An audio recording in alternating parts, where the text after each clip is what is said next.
Baik, assalamualaikum warahmatullahi wabarakatuh. Selamat siang anak-anakku sekalian yang sama-sama dirahmati Allah Subhanahu wa taala. Alhamdulillah, pada kesempatan siang hari ini kita bisa berjumpa kembali dalam ruang virtual bersama saya Ustadz Agus Sultanik dalam mata pelajaran informatika. Ya, pada kesempatan kali ini kita akan belajar eh, masih terkait dengan bab yang kemarin, bab 2, yaitu ancaman online, hoax dan pedoman bermedia sosial. Kalau pertemuan sebelumnya kita sudah mempelajari tentang ancaman online, terus cyberbullying, bagaimana mengatasinya dan kenapa cyberbullying itu berbahaya, maka di pelajaran ini kita akan lanjutkan yaitu tentang hoax. Apa itu hoax dan pedoman-pedoman bermedia sosial seperti apa? Nah, hari ini akan kita pelajari bersama-sama ya. Tentunya bagi anak-anak yang belum absen, silahkan absen ya nanti di kolom komentar YouTube di situ. Silahkan ditulis namanya sebagai bukti kehadiran anak-anak sekalian. Baik, kita lanjut. Materi kita adalah berita bohong atau hoax dan pedoman bermedia sosial. Apa itu berita bohong? Ya, berita bohong itu dinamakan juga dengan hoax. Berita bohong atau hoax merupakan berita yang tidak benar kebenarannya sehingga tidak boleh untuk disampaikan melalui internet. Ya, jadi itulah yang namanya berita hoax. Jenis isu hoax yang paling sering diterima di masyarakat adalah isu SARA, suku, agama, dan ras. Ini paling sering ditemukan apalagi di Indonesia. Ini bermacam-macam suku bangsa, bermacam-macam agama, dan bermacam-macam ras. Tentunya ini sangat berbahaya sekali anak-anak jika kita eh, melakukan kegiatan penyebaran berita hoax ini di media sosial. Jadi karena berita bohong itu merupakan berita yang tidak benar, jadi jangan sampai kita melakukannya. Kemudian ada pertanyaan, bagaimana kita caranya agar terhindar dari hoax dan memastikan bahwa informasi tersebut asli? Nah, ini penting sekali. Bagaimana caranya? Nah, caranya adalah tentunya ada banyak sekali cara-cara seperti yang anak-anak lihat di buku anak sekalian.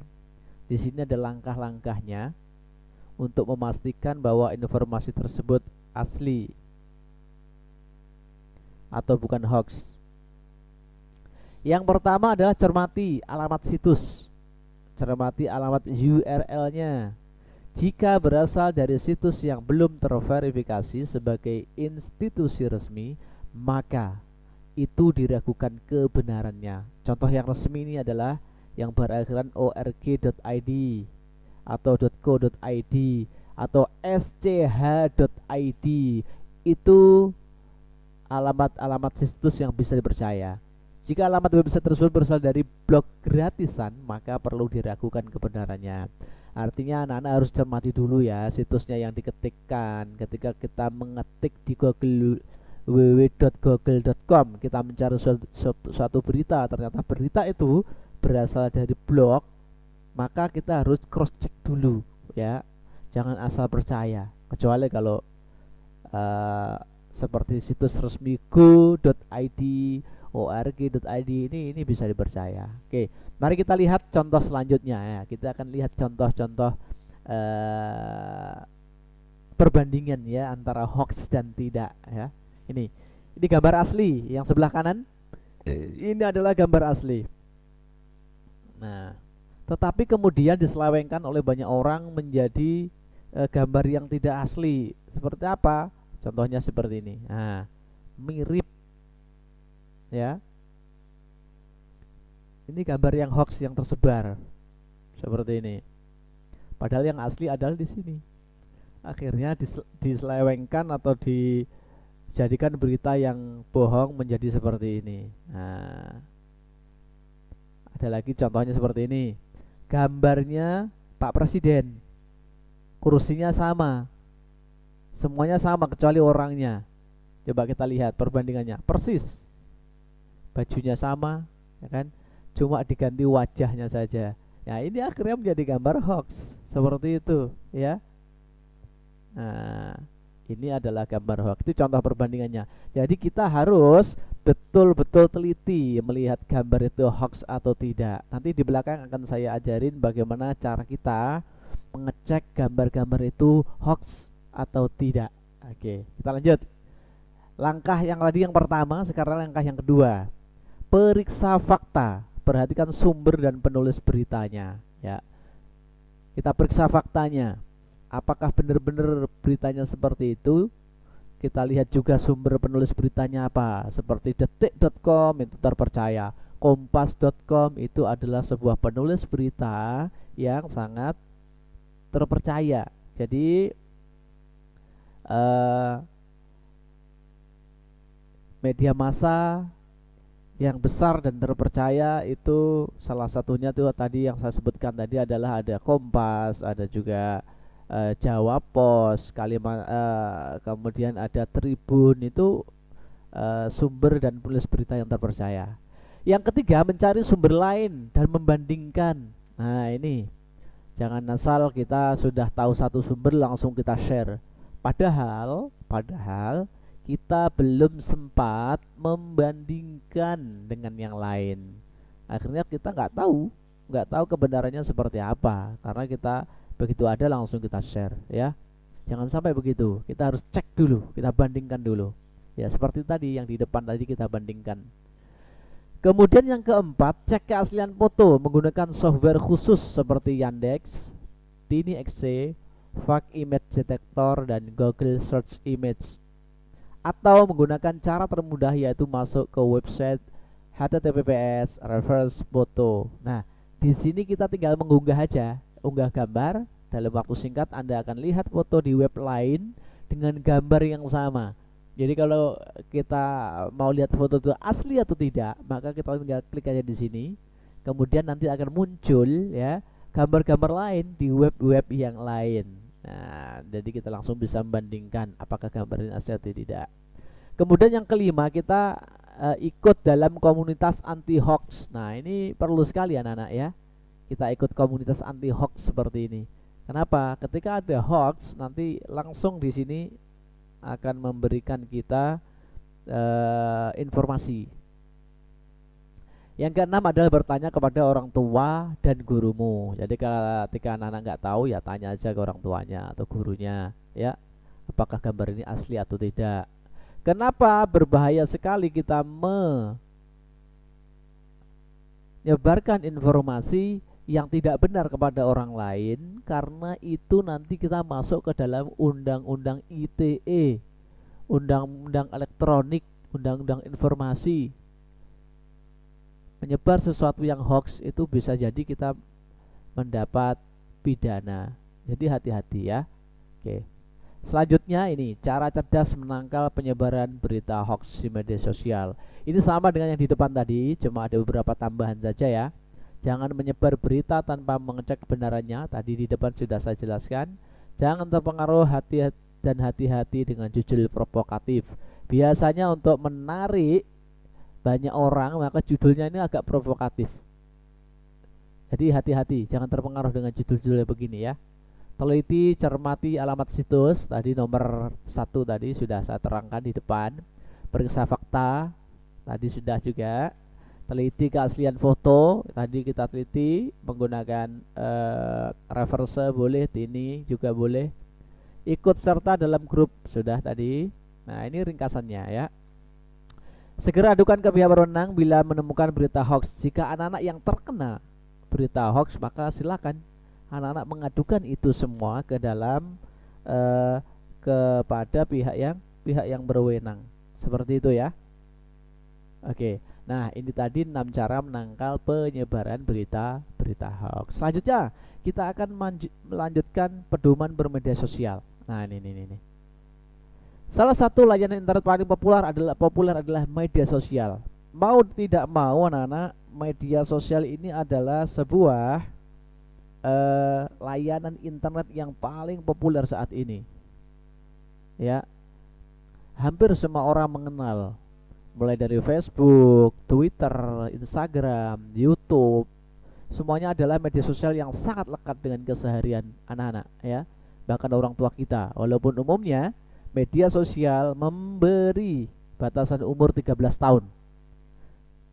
Tapi banyak yang tidak menghiraukan itu, aturan itu. Bahkan masih berumur 10 tahun pun ada juga yang menggunakan medsos. Ya, ini berbahaya sekali.